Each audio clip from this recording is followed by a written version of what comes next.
प्राचीन काल की बात है, गोमती नदी के तट पर परम तेजस्वी ऋषि मृकिंडु अपनी पत्नी मरुदमती के साथ निवास करते थे। ऋषि मृकिंडु का जीवन तपस्या और ज्ञान का संगम था, किंतु उनके जीवन में एक गहरा सूनापन था। उनकी कोई संतान नहीं थी। संतान की इच्छा और वंश परंपरा को जीवित रखने के लिए उन्होंने महादेव की कठोर तपस्या करने का निर्णय लिया। ऋषि मृकिंडु और उनकी पत्नी ने वर्षों तक निराहार रहकर पंचतत्वों को साक्षी मानकर भगवान शिव की आराधना की। उनकी तपस्या की अग्नि इतनी प्रखर थी कि अंततः देवों के देव महादेव प्रसन्न हुए और उनके सम्मुख प्रकट हुए। भगवान शिव ने सौम्य स्वर में कहा, हे तपस्वी, मैं तुम्हारी भक्ति से प्रसन्न हूँ। मांगो, क्या वरदान चाहते हो। ऋषि मृकिंडु ने हाथ जोड़कर विनय की, हे प्रभु, यदि आप प्रसन्न हैं तो मुझे एक पुत्र रत्न का आशीर्वाद दें। महादेव ने मंद मुस्कान के साथ ऋषि की ओर देखा, किंतु उनके नेत्रों में एक विशेष गंभीरता थी। उन्होंने कहा, पुत्र तो तुम्हें प्राप्त होगा मृकिंडु, किंतु नियति ने तुम्हारे सामने दो विकल्प रखे हैं। तुम्हें स्वयं चुनाव करना होगा। भगवान शिव ने दो स्थितियां रखी। प्रथम विकल्प, तुम्हें एक ऐसा पुत्र प्राप्त हो जिसकी आयु 100 वर्ष हो, वह दीर्घायु हो, किंतु वह बुद्धिहीन, धर्महीन और चरित्रहीन हो। द्वितीय विकल्प, तुम्हें एक ऐसा पुत्र प्राप्त हो जो अत्यंत तेजस्वी हो, जिसका ज्ञान तीनों लोकों में प्रसिद्ध हो, जो परम शिव भक्त हो, किंतु उसकी आयु मात्र 16 वर्ष हो। ऋषि मृकिंडु एक क्षण के लिए स्तब्ध रह गए। एक ओर लंबी आयु का मोह था और दूसरी ओर अल्पायु किंतु श्रेष्ठ व्यक्तित्व का गौरव। उन्होंने अपनी पत्नी मरुदमती की ओर देखा। दोनों की आंखों में मौन सहमति थी। ऋषि ने दृढ़ स्वर में कहा, हे महादेव, हमें वह पुत्र नहीं चाहिए जो दीर्घायु होकर भी धर्म का मार्ग न जानता हो। हमें वह तेजस्वी पुत्र स्वीकार है, जो चाहे मात्र 16 वर्षों के लिए आए, किंतु जिसका जीवन मानवता और भक्ति के लिए एक उदाहरण बने। हमें अल्पायु किंतु गुणवान पुत्र ही चाहिए। तथास्तु कहकर महादेव अंतर्धान हो गए। समय बीतता गया और मरुदमती ने एक अत्यंत सुंदर और तेजस्वी बालक को जन्म दिया। बालक के मुख पर सूर्य के समान आभा थी। उसका नाम रखा गया मार्कंडेय। जैसे जैसे मार्कंडेय बड़े होने लगे, उनकी बुद्धिमत्ता और भक्ति के चर्चे चारों ओर फैलने लगे। मात्र 5 वर्ष की आयु में उन्होंने वेदों और शास्त्रों का ऐसा ज्ञान प्राप्त कर लिया, जिसे बड़े बड़े विद्वान वर्षों में नहीं सीख पाते थे। वे सदैव शिव की स्तुति में लीन रहते। उनके स्वभाव में इतनी विनम्रता और करुणा थी कि जो कोई उन्हें देखता, मंत्रमुग्ध हो जाता। किंतु जैसे जैसे मार्कंडेय की आयु बढ़ रही थी, ऋषि मृकिंडु और माता मरुदमती का हृदय भारी होता जा रहा था। जब भी वे अपने पुत्र को खेलते या ध्यान करते देखते, उन्हें महादेव की वह शर्त याद आ जाती, केवल 16 वर्ष। मार्कंडेय अब 15 वर्ष के हो चुके थे। 16वां वर्ष लगने में अब कुछ ही दिन शेष थे। घर का वातावरण धीरे धीरे शोक में डूबने लगा। माता मरुदमती की आंखों से आंसू नहीं रुकते थे। पिता मृकिंडु दिन रात मौन रहने लगे थे। एक दिन माता पिता की व्याकुलता देखकर युवा मार्कंडेय ने पूछा, तात माते, आप दोनों के मुख पर यह उदासी क्यों है? मुझसे क्या भूल हुई है? ऋषि मृकिंडु ने कांपते स्वर में मार्कंडेय को उनके जन्म की पूरी कथा और महादेव के वरदान की वह शर्त सुना दी। उन्होंने कहा, पुत्र, तुम्हारी आयु के केवल कुछ ही दिन शेष हैं। यमराज तुम्हें लेने आने वाले हैं और यही विचार हमें भीतर से खाए जा रहा है। पिता की बात सुनकर मार्कंडेय डरे नहीं। उनके चेहरे पर एक अलौकिक शांति छा गई। उन्होंने मुस्कुराते हुए कहा, पिताश्री, मृत्यु तो केवल शरीर का अंत है। और यदि स्वयं महादेव ने मुझे चुना है तो भय कैसा? जिसने मुझे जीवन दिया है वही मेरी रक्षा भी करेगा। आप चिंता न करें, मैं अपनी नियति को महादेव के चरणों में सौंपता हूँ। मार्कंडेय ने उसी क्षण संकल्प लिया कि वे अपने जीवन के अंतिम दिनों को विलाप में नहीं, बल्कि महादेव की अनन्य साधना में व्यतीत करेंगे। वे समुद्र तट पर गए और वहां रेत से एक शिवलिंग का निर्माण किया और महामृत्युंजय भाव में डूब गए। मार्कंडेय अब अपने जीवन के 16वें वर्ष के अंतिम पड़ाव पर थे। उन्होंने संसार की समस्त मोह माया का त्याग कर दिया था। उनके लिए न तो अब कोई भविष्य था और न ही कोई बीता हुआ कल। उनके पास था तो केवल वर्तमान, और उस वर्तमान के स्वामी थे महादेव। समुद्र के तट पर, जहां लहरें निरंतर चरणों को पखार रही थीं, मार्कंडेय ने एक पार्थिव शिवलिंग की स्थापना की। उन्होंने अपनी आंखें मूंद लीं और उनके कंठ से एक ऐसी ध्वनि निकलने लगी जिसने प्रकृति के कण कण को स्पंदित कर दिया। यह महामृत्युंजय मंत्र का आदि घोष था। ओम त्र्यंबकम यजामहे सुगंधिम पुष्टिवर्धनम उर्वारुकमिव बंधनान्मृत्युमुक्षीय मामृतात्। जैसे जैसे दिन ढलने लगा, आकाश में काली घटाएं छाने लगीं। पक्षियों ने चहकना बंद कर दिया और समुद्र की लहरों में एक अजीब सी व्याकुलता भर गई। ये संकेत था कि काल अपनी सीमा के भीतर प्रवेश कर चुका है। अचानक दक्षिण दिशा से एक अत्यंत शीतल और भयानक वायु का झोंका आया। धरती कांपने लगी। वहां एक विशाल आकृति उभरी, काले वर्ण वाले, लाल दहकती आंखों वाले और हाथ में भयानक कालपाश लिए स्वयं यमराज अपने महिष भैंसे पर सवार होकर प्रकट हुए। यमराज के साथ उनके दूत भी थे, किंतु मार्कंडेय के चारों ओर एक ऐसा अलौकिक तेज था कि यमदूत उनके निकट जाने का साहस न कर सके। यमराज ने स्वयं आगे बढ़कर गंभीर स्वर में कहा, हे बालक, तुम्हारी आयु पूर्ण हुई। विधाता के विधान के अनुसार अब तुम्हें मेरे साथ चलना होगा। अपनी आंखें खोलो और इस पार्थिव देह का त्याग करो। मार्कंडेय ने अपनी आंखें नहीं खोली। वे शिवलिंग से और भी कसकर लिपट गए। उनके मन में भय नहीं, बल्कि महादेव के प्रति अटूट विश्वास था। उन्होंने मन ही मन कहा, हे नीलकंठ, यदि मैं आपका हूं तो मृत्यु मुझे कैसे छू सकती है। यमराज ने पुनः चेतावनी दी, मार्कंडेय, समय किसी की प्रतीक्षा नहीं करता। प्रकृति का नियम अटल है। जो जन्मा है उसे जाना होगा। हट छोड़ो और मेरे पाश को स्वीकार करो। जब मार्कंडेय ने कोई उत्तर नहीं दिया तो यमराज को अपने कर्तव्य का पालन करना पड़ा। उन्होंने अपना अचूक कालपाश हवा में लहराया और उसे मार्कंडेय की ओर फेंक दिया। किंतु ये क्या! बालक मार्कंडेय उस समय शिवलिंग से पूरी तरह लिपटे हुए थे। यमराज का वह पाश न केवल मार्कंडेय के गले में पड़ा, बल्कि वह उस पाषाण के शिवलिंग को भी अपने घेरे में ले बैठा। यह अनजाने में हुआ महादेव का अपमान था।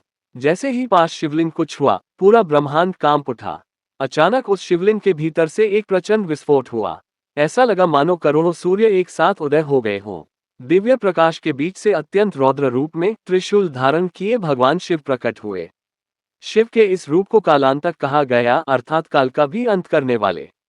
भगवान शिव का तीसरा नेत्र खुल चुका था। उनकी जटाएं बिखर गईं और उनके पदचाप से धरती पाताल तक धंसने लगी। महादेव ने गर्जना करते हुए यमराज की ओर देखा, यम, तुम्हारी यह धृष्टता! तुम जानते हो कि यह बालक मेरी शरण में है। जो मेरे लिंग से लिपटा हो उसे छूने का साहस तुमने कैसे किया। यमराज भयभीत होकर अपने वाहन से नीचे उतर आए और हाथ जोड़कर खड़े हो गए। उन्होंने कांपते स्वर में कहा, प्रभु, मैं तो केवल आपके द्वारा बनाए गए नियमों का पालन कर रहा था। इस बालक की आयु केवल 16 वर्ष ही निश्चित थी। महादेव ने अत्यंत प्रभावशाली स्वर में कहा, नियम जड़ होते हैं, किंतु भक्ति चेतन है। इस बालक ने मृत्यु को नहीं, मुझे पुकारा है। और जो मुझे पुकारता है वह काल की सीमाओं से मुक्त हो जाता है। आज से मार्कंडेय चिरंजीवी होगा। इसकी आयु की गणना अब समय के हाथों में नहीं, मेरी इच्छा के हाथों में होगी। भगवान शिव ने मार्कंडेय के सिर पर अपना वरदहस्त रखा। बालक की आंखें खुली। उसने देखा कि सामने साक्षात मृत्यु यमराज नतमस्तक हैं और उसके आराध्य महादेव उसे अभयदान दे रहे हैं। यमराज ने शिव की स्तुति की और वहां से प्रस्थान किया। महादेव ने मार्कंडेय से कहा, पुत्र, तुम्हारी भक्ति ने मृत्यु को परास्त कर दिया है। तुम केवल इस कल्प में ही नहीं, बल्कि आने वाले अनेक कल्पों तक जीवित रहोगे। तुम प्रलय के भी साक्षी बनोगे। भगवान शिव से अमरत्व का वरदान पाकर मार्कंडेय साधारण मनुष्यों की श्रेणी से ऊपर उठ गए। युग बीतते गए, सतयुग गया, त्रेता और द्वापर आए, किंतु मार्कंडेय की देह पर समय का कोई प्रभाव नहीं पड़ा। वे सदा के लिए 16 वर्ष के ही रहे। उन्होंने अपनी आंखों से सभ्यताओं को बनते और बिगड़ते देखा, किंतु समय का चक्र कभी नहीं रुकता। एक कल्प की समाप्ति निकट आ रही थी। ये वह समय था जब सृष्टि को अपनी विश्राम अवस्था में जाना था। ब्रह्मांड के नियमानुसार महाप्रलय का समय आ पहुंचा। अचानक आकाश का रंग बदल गया। 7 प्रकार के सूर्य उदित हुए और धरती का तापमान बढ़ने लगा। नदियां सूख गईं और चारों ओर अग्नि की लपटें दिखाई देने लगीं। इसके बाद शुरू हुआ संवर्तक बादलों का तांडव। मूसलाधार वर्षा होने लगी, ऐसी वर्षा जो रुकने का नाम नहीं ले रही थी। समुद्र अपनी सीमाओं को तोड़कर धरती को निगलने लगे। धीरे धीरे पर्वत डूब गए, ऊंचे शिखर विलीन हो गए और समस्त वनस्पति व जीव जंतु काल के ग्रास बन गए। पूरी पृथ्वी अब एक अनंत जलराशि में बदल चुकी थी। न दिशाओं का ज्ञान था, न दिन रात का बोध। केवल घनघोर अंधकार और पानी का शोर था। मार्कंडेय इस प्रलय में भी जीवित थे। वे उस अथाह जलराशि में अकेले तैर रहे थे। उनके पास न कोई नाव थी, न कोई सहारा। वे थके हुए थे, भूख और प्यास से व्याकुल थे, और चारों ओर छाए उस अनंत सन्नाटे ने उनके मन में एक अजीब सी पीड़ा भर दी थी। ऋषि मार्कंडेय सोचने लगे, क्या अमरत्व का यही अर्थ है? क्या मुझे इस विनाश को अकेले ही सहना होगा? हे प्रभु, यदि कोई जीवन ही शेष नहीं बचा तो मेरे जीवित रहने का क्या प्रयोजन? वे हजारों वर्षों तक उस जल में भटकते रहे। कभी वे लहरों के साथ ऊपर उठते, कभी गहरे गर्त में गिर जाते। उनके चारों ओर केवल शून्य था। इस एकांत ने उन्हें भीतर तक झकझोर दिया। वे माया के वशीभूत होकर भगवान को पुकारने लगे। उन्हें लगा कि शायद वे इस विशाल अंधकार में खो गए हैं। तभी उस घनघोर अंधकार के बीच उन्हें दूर एक दिव्य प्रकाश दिखाई दिया। वह प्रकाश शीतल था और मन को शांति देने वाला था। मार्कंडेय अपनी पूरी शक्ति लगाकर उस दिशा में तैरने लगे। जब वे समीप पहुंचे तो उन्होंने जो देखा वह तर्क और कल्पना से परे था। उस महाप्रलय के बीच जहां सब कुछ नष्ट हो चुका था, एक विशाल वटवृक्ष बरगद का पेड़ जल के ऊपर खड़ा था। उसकी शाखाएं आकाश को छू रही थीं और उसकी हर पत्ती से एक अलौकिक कांति निकल रही थी। मार्कंडेय उस वृक्ष की ओर बढ़े। उन्हें वहां जीवन की पहली किरण दिखाई दी। लेकिन उस वृक्ष पर जो उन्होंने देखा उसने उनके ज्ञान और बोध को पूरी तरह बदल दिया। जैसे ही मार्कंडेय उस विशाल वटवृक्ष के समीप पहुंचे, उनकी आंखें फटी की फटी रह गईं। उस वृक्ष के एक कोमल हरे पत्ते पर एक नन्हा बालक लेटा हुआ था। वह बालक इतना सुंदर था कि उसकी आभा के सामने करोड़ों चंद्रमा फीके थे। उसके शरीर का रंग गहरे नीले मेघों जैसा था। वह बालक अपनी ही मौज में मुस्कुरा रहा था और अपने दाहिने पैर के अंगूठे को पकड़कर अपने मुख में डाल रहा था। मार्कंडेय चकित थे। इस महाप्रलय में जहां बड़े बड़े पर्वत डूब गए, ये नन्हा बालक यहाँ कैसे सुरक्षित है? ये कौन है? जैसे ही ऋषि उस बालक के पास पहुंचे, वो बालक जो साक्षात भगवान विष्णु का बाल रूप मुकुंद थे, जोर जोर से हंसने लगा। मार्कंडेय जैसे ही कुछ पूछने के लिए उनके समीप झुके, बालक ने एक लंबी श्वास भरी। उस श्वास की गति इतनी तीव्र थी कि मार्कंडेय स्वयं को रोक नहीं पाए और तिनके की तरह बालक के मुख के भीतर खींचे चले गए। मुख के भीतर का दृश्य, मार्कंडेय को लगा कि वे मर चुके हैं, किंतु अगले ही क्षण उनकी चेतना लौट आए। उन्होंने जो देखा वह अकल्पनीय था। बालक के उदर के भीतर कोई अंधकार नहीं था, बल्कि वहां एक संपूर्ण ब्रह्मांड था। मार्कंडेय ने देखा कि जिस प्रलय से वे अभी भागकर आ रहे थे, वह यहाँ कहीं नहीं थी। भगवान के उदर के भीतर उन्होंने फिर से आकाश को देखा, जिसमें सूर्य, चंद्रमा और नक्षत्र अपनी गरिमा के साथ चमक रहे थे। उन्होंने धरती देखी, जहां नदियां बह रही थीं, पक्षी चहचहा रहे थे और मनुष्य अपने कार्यों में व्यस्त थे। उन्होंने फिर से अपना वही आश्रम देखा, अपने माता पिता मृकिंडु और मरुदमती को देखा और स्वयं को भी एक बालक के रूप में साधना करते हुए देखा। मार्कंडेय भ्रमित हो गए। क्या बाहर का प्रलय सत्य था या ये संसार सत्य है? वे हजारों वर्षों तक उस आंतरिक ब्रह्मांड में घूमते रहे। उन्होंने वहां देवता, गंधर्व, यक्ष और पाताल लोक तक के दर्शन किए। उन्हें समझ आया कि जो कुछ भी बाहर घटित हो रहा है, वह सब ईश्वर की संकल्प शक्ति मात्र है। तभी अचानक भगवान ने श्वास छोड़ी, उच्छ्वास। मार्कंडेय बिजली की गति से वापस बाहर की ओर फेंके गए और पुनः उसी जलमग्न प्रलयकारी समुद्र में आ गिरे। सामने वही वट वृक्ष था और वही मुस्कुराता हुआ बालक। मार्कंडेय अब समझ चुके थे। वे तुरंत उस बालक के चरणों में गिर पड़े। उनकी आंखों से अविरल आंसू बहने लगे। उन्होंने गदगद स्वर में कहा, हे आदिपुरुष, हे प्रभु, आपकी माया अनंत है। आपने मुझे अमरता देकर इस सत्य का साक्षी बनाया है कि विनाश और सृजन केवल आपकी पलकों के झपकने के समान है। बालक ने अपनी दिव्य दृष्टि से मार्कंडेय को देखा और उनकी सारी थकान, सारा भय और सारा संशय क्षण भर में मिट गया। भगवान ने उन्हें वह परम ज्ञान दिया जिसे मार्कंडेय पुराण का सार माना जाता है। प्रलय की उस अनंत जलराशि के बीच भगवान विष्णु के बाल रूप के दर्शन पाकर मार्कंडेय का अहंकार और संशय पूरी तरह भस्म हो चुका था। उन्हें समझ आ गया था कि जिसे वे अंत समझ रहे थे, वह केवल एक विश्राम था और जिसे वे अकेलापन समझ रहे थे, वह वास्तव में परमात्मा के साथ एकाकार होने का अवसर था।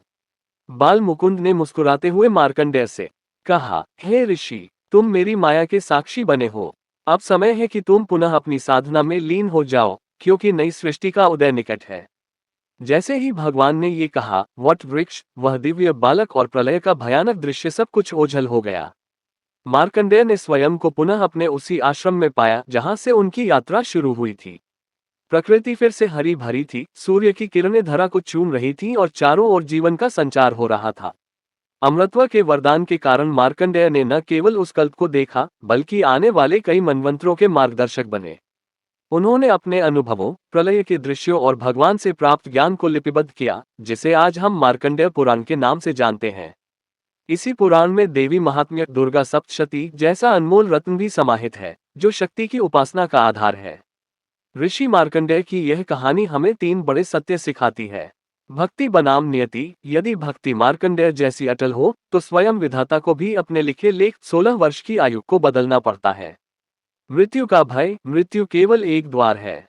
जो शिव कल्याण के चरणों में समर्पित है, उसके लिए काल यमराज भी मित्रवत हो जाते हैं।